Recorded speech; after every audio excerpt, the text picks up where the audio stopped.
Matapos ang ilang araw ng mainit na talakayan at mahahabang sesyon, tuluyan ng inaprobahan ng Bicameral Conference Committee ang 2026 budget ng Department of Public Works and Highways, pero may malaking bawas.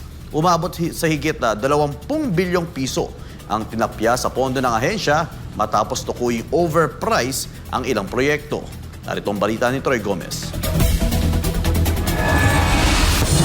Inaprobahan ng Bicameral Conference Committee madaling araw ng Huwebes ang panukalang 529.6 bilyong pisong budget ng DPWH para sa fiscal year 2026. Naganap ang botohan mula alas 12 ng gabi hanggang alauna ng umaga bago tuluyang pumasa ang panukala sa Bicam na binubuo ng Senado at Kamara. Ayon kay Senate Committee on Finance Chairman Senator Sherwin Gatchalian, nagmula ang 20.7 bilyong pisong bawas sa tinawag na savings matapos ipatupad ang Revised Construction Material Price Data o CMPD na isinumite mismo ng DPWH.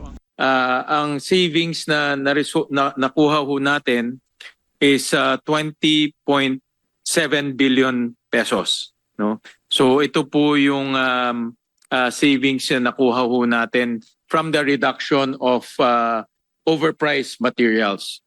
So again, ulitin ko, base po doon sa submission ng DPWH, sa bagong submission ho nila, na dito po sa bagong adjustment factor, pinasok na nila yung logistics, pinasok na ho nila yung hauling cost at iba pang mga cost. So naging mas near actual, no? Hindi pa siya actual but near actual na po yung cost nila. At dagdag ni Gatchalian, ang bagong costing ay mas tumutugma na sa aktual na gastos ng mga proyekto. so ang resulta ng na savings na nakuha ho natin ay 20.7 billion pesos. So confident po ako sabihin na wala nang overpriced na materyales sa loob po nitong budget na ito.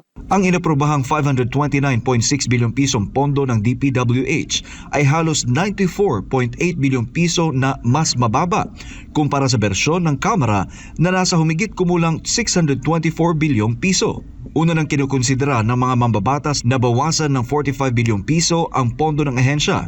Ngunit matapos suriin ang updated construction cost data, nagkasundo ang Bicam na limitahan sa 20.7 bilyong piso ang kabuuang bawas. Sa ilalim ng napagkasunduan, 16.5 bilyong piso sa natipid na pondo ang ililipat sa Philippine Health Insurance Corporation o PhilHealth, habang 4.2 bilyong piso naman ang mapupunta sa National Disaster Risk Reduction and Management Fund o NDRRMF. 16.5 billion ilalagay po sa PhilHealth. Inatitira naman po 4.2 billion dahil po maraming mga lugar ang nasalanta, marami ho tayong mga lugar na tinamaan po ng bagyo or earthquake, ilalagay naman po yung 4.2 additional sa NDREAM Fund.